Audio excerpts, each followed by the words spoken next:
بسم اللہ الرحمن الرحیم۔ شروع اللہ پاک کے نام سے جو نہایت مہربان اور رحم والا ہے۔ آج کا جو ہمارا اسلامک واقعہ ہے وہ فرد واحد کی فریاد پر حضرت عمر رضی اللہ تعالیٰ کی گورنر کو سرنش۔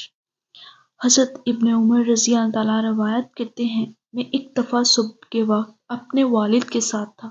ہم دونوں سوار تھے۔ ہم نے ایک آدمی کو دیکھا کہ ہماری طرف آ رہا ہے۔ ہمارے قریب پہنچ کر وہ رونے لگا۔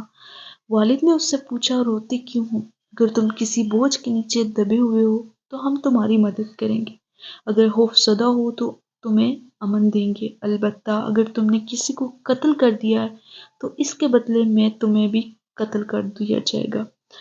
اگر تم کسی جگہ پر رہنا نہیں چاہتے تو ہم تمہیں کسی اور جگہ آباد کریں گے۔ اس نے عرض کیا کہ میں بنی تمیم میں سے ہوں، میں نے شراب پی رکھی تھی، اس کی سزا میں آپ رضی اللہ تعالیٰ کے عامل ابو موسیٰ اشعری رضی اللہ تعالیٰ مجھے کوڑے مارے، میرا منہ کالا کر دیا اور مجھے لوگوں کے درمیان گشت کرائے اور انہیں حکم دیا کہ خبردار کوئی آدمی اس سے کسی قسم کا کوئی تعلق رکھے، نہ اپنے ساتھ بیٹھے اور نہ کھانے میں شریک کرے۔ کسی قسم کا تعلق رکھنے سے سب کو منع کر دیا۔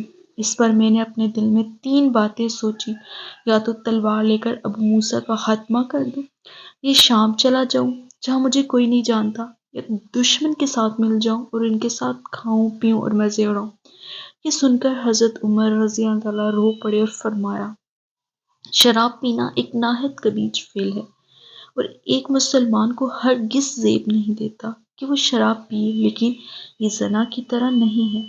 آپ رضی اللہ تعالیٰ نے حضرت موسیٰ اشعری رحمۃ اللہ رضی اللہ تعالیٰ کو خط لکھا جس میں تحریر کیا، مجھے فلاں شخص کی زبانی یہ بات معلوم ہوئی، خدا کی قسم اگر تم نے دوبارہ ایسا فعل کیا، لیکن ایسا کام کیا تو میں تمہارا منہ کالا کر کے تمام شہر میں پھراؤں گا۔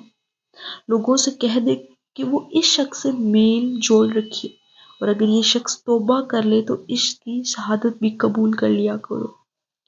خود حضرت عمر رضی اللہ تعالیٰ اس شخص کو 200 درہم دیے۔ یہ تھا آج کا ہمارا اسلامک لیسن۔ ملتے ہیں ایک نئے اسلامک لیسن کے ساتھ۔ اللہ حافظ۔